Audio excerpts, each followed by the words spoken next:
میرے حساب سے بہت اچھا ذریعہ ہے واٹس ایپ بھی اور فیس بک بھی، جس کے ذریعے سے آپ ایک اچھے اسلام کو لوگوں کے سامنے پیش کر سکتے ہیں۔ اچھے مسائل جیسے ہمارے بہت سارے بزرگ ہیں، مولانا طارق جمیل صاحب ہیں، اس کے بیان لوگ ایک دوسرے کو بھیجتے ہیں، بالکل بھیجنا چاہیے۔ ہمارے مولانا یونس صاحب رحمۃ اللہ علیہ تھے پونے والے، ان کے بیانات ایک دوسرے کو بھیجنا چاہیے۔ ہمارے مولانا یونس صاحب پالن پوری ہمارے بزرگ ہمارے اکابر ہیں، وہ روزانہ ایک سبق بھیجتے ہیں، ان کا سبق ایک دوسرے کو بھیجنا چاہیے۔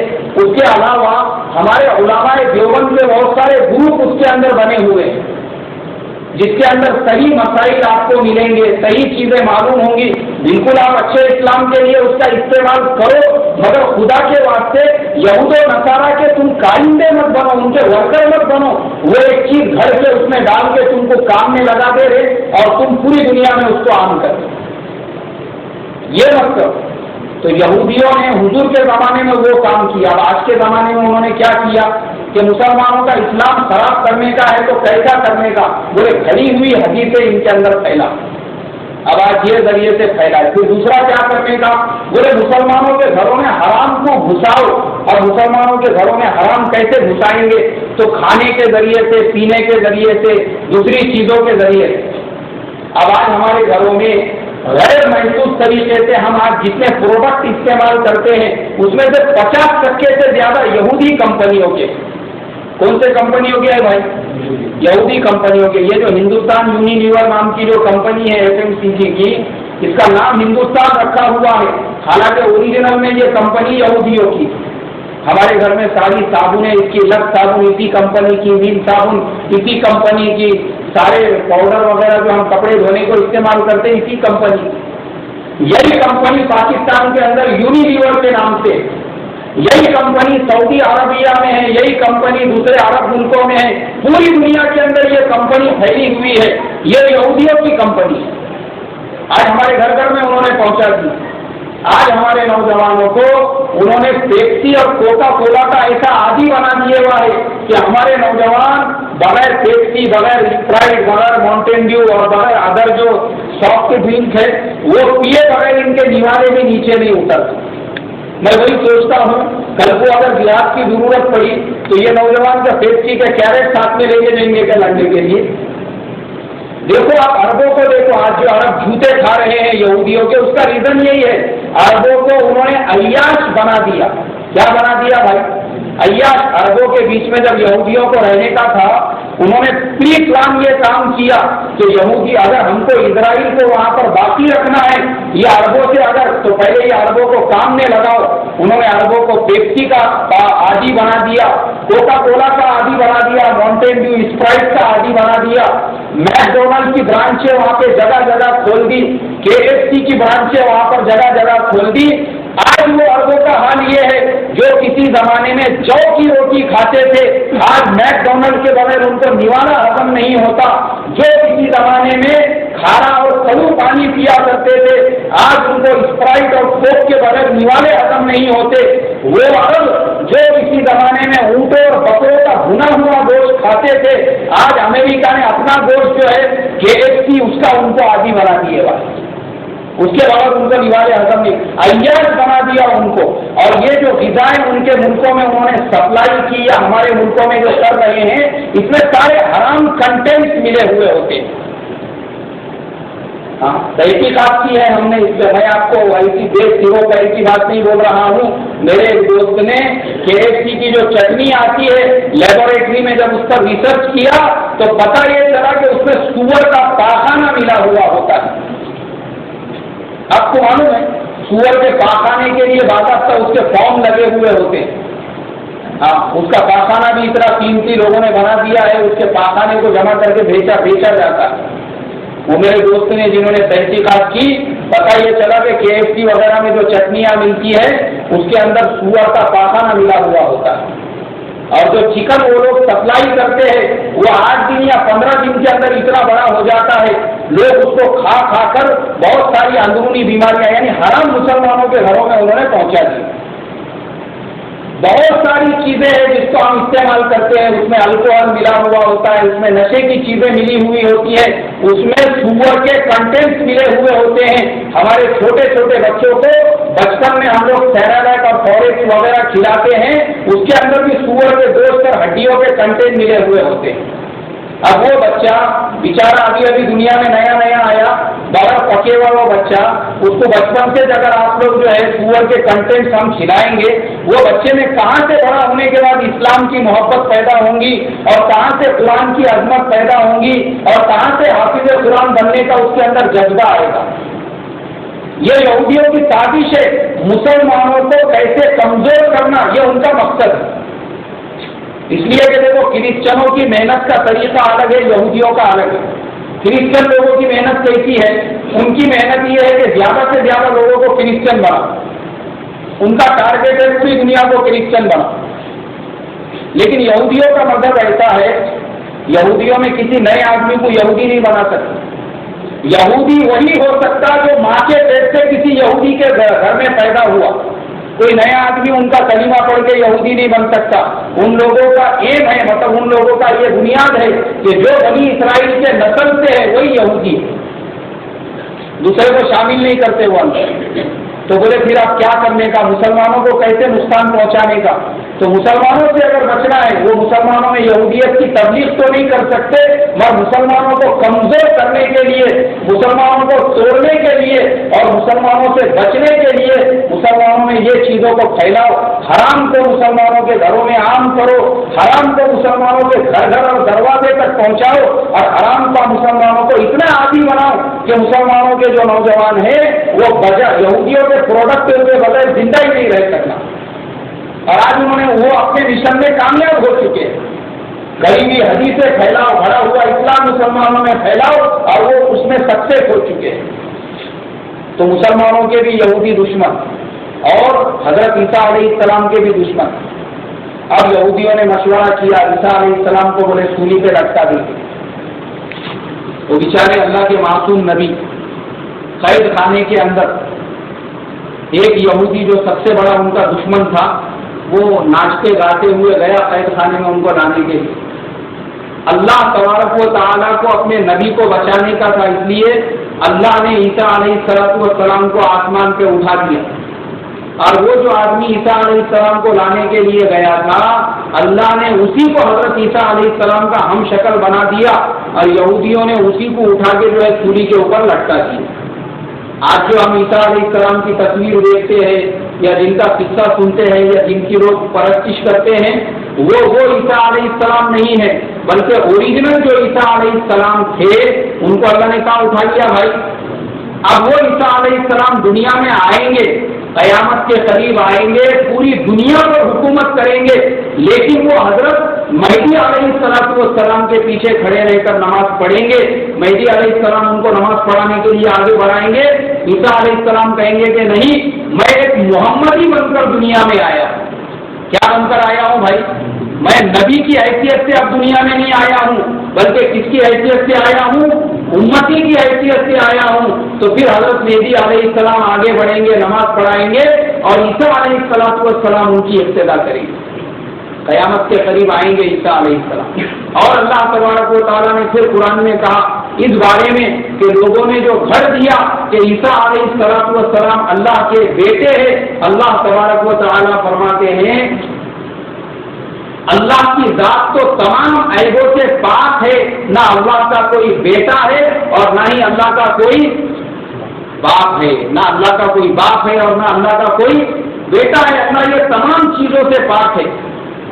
اللہ نے اعلان کر دیا نہ اللہ کی کوئی بیوی ہے، نہ اللہ کا کوئی رشتہ دار ہے، کوئی بھی نہیں ہے، اللہ یہ تمام عیبوں سے پاک ہے۔ اس لیے ہم حضرت عیسیٰ علیہ السلام کو اللہ کا نبی مانتے ہیں، اللہ کا رسول مانتے ہیں۔ سمجھ میں آئی نا کوئی بات؟ اس کے لیے سورہ مریم جو ہے اس کے بھی بہت سارے فضائل علماء نے لکھے ہوئے ہیں۔ سب سے بڑی فضیلت تو یہ ہے کہ جو آدمی روزی روزگار کے لیے اگر پریشان ہے، اس کا دھندا کاروبار برابر نہیں چل رہا ہے، تو اس نے سورہ مریم کو 7 مرتبہ پڑھ کے دعا کرنا چاہیے۔ کتنے مرتبہ پڑھ کے دعا کرنا چاہیے؟ 7 مرتبہ۔ اگر کسی کا ایمرجنسی کام آ گیا، مثال کے طور پہ اس کو ارجنٹ میں انٹرویو کے لیے جانا ہے، یا اس کے کورٹ کی تاریخ آ گئی، یا کچھ اور کام اس کے ذمہ آ گیا، تو تو اس نے 3 مرتبہ پڑھ کے دعا کرنا اپنے اس کام کے سکسیس کے لیے. علماء فرماتے ہیں اللہ تبارک و تعالیٰ ضرور اس کے اس کام کو سکسیس فرمائیں گے. اللہ تبارک و تعالیٰ سے دعا ہے اللہ مجھے آپ کو کہنے سننے سے زیادہ عمل کی توفیق عطا فرمائے اور یہودیوں کے شر سے میری تمہاری اور عربوں کی اور پورے دنیا میں جہاں جہاں پر بھی مسلمان آباد ہیں ان کی, ہمارے مسجدوں کی, مدرسوں کی, خانقاہوں کی اور ہمارے دین کی جو ہے ان کے شروں سے ان کے فتنوں سے حفاظت فرمائے. سبحان اللہ و بحمدہ سبحان اللہ و بحمدہ نشہد ان لا الہ الا انت نستغفرک. سبحان ربک رب العزت.